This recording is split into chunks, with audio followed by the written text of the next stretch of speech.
là, nous avons cela qu'on appelle, dans la hiérarchie, les représentants. Maintenant, la quatrième position, elle est occupée par les principautés.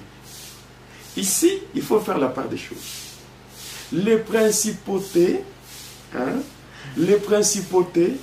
ici, dans la hiérarchie de Satan, les principautés, ce sont les esprits qui commandent d'autres esprits. Il y a même aujourd'hui,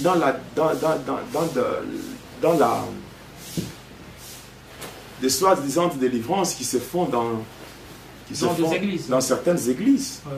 Il y a quelqu'un qui peut avoir des principautés, mais il peut s'imposer sur quelqu'un qui a des simples démons.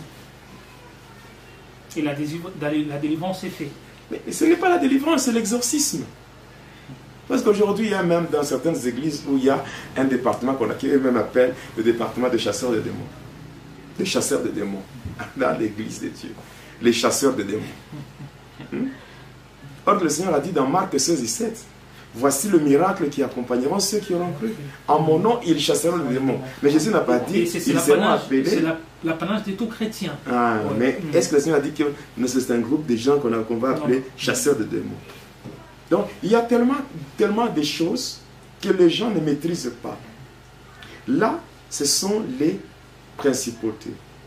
Et les principautés, on les utilise aussi dans le problème de coutumes, de mentalité. Oui, ces esprits-là. Ils peuvent contrôler même toute une tribu. Toute une tribu, les mentalités de toute une nation. Vous allez voir les esprits pareils. Toute une province, tout un continent. Oui, oui. Vous allez voir des gens qui sont d'une même tribu, qui ont presque la même mentalité. Ce sont de tels esprits qui agissent.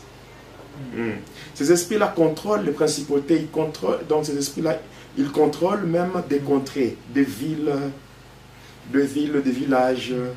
Oui. Ils ont des esprits qu'on invoque pour faire la chasse, pour faire la pêche. Il y a des esprits qui sont dans les eaux. Il y a les principautés. Il y a, par exemple, quand je parle de... On peut prendre Ézéchiel, donc Ésaïe 27, verset 1er. On parle du Léviathan. Le Léviathan, c'est qui? C'est le serpent marin, le serpent fouillard, le monstre de la mer. Or, cet esprit-là, le Léviathan, c'est une principauté qui contrôle aussi les eaux.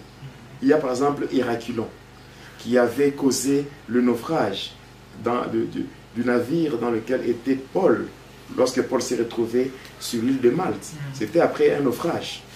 Mais maintenant, ce qui avait provoqué ça, c'était un esprit. Donc, c'était une principauté du nom de Héraculon.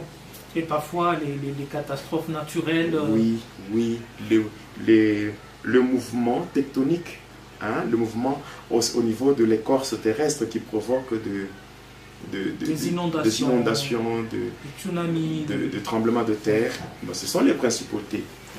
Et à chaque fois, on entend dans des informations, à chaque fois qu'il y a un vent quelque part qui a causé des dégâts, on surnomme ces vents, on attribue un nom à ces vents. Ce sont des principautés. Ce sont des principautés. Et même des gens qui sont dans des activités minières. Quand ils vont dans des carrières, dans des endroits pour creuser des minéraux et tout, ils font des offrandes. Ils font les offrandes, ils font des libations. Des libations, comme cela.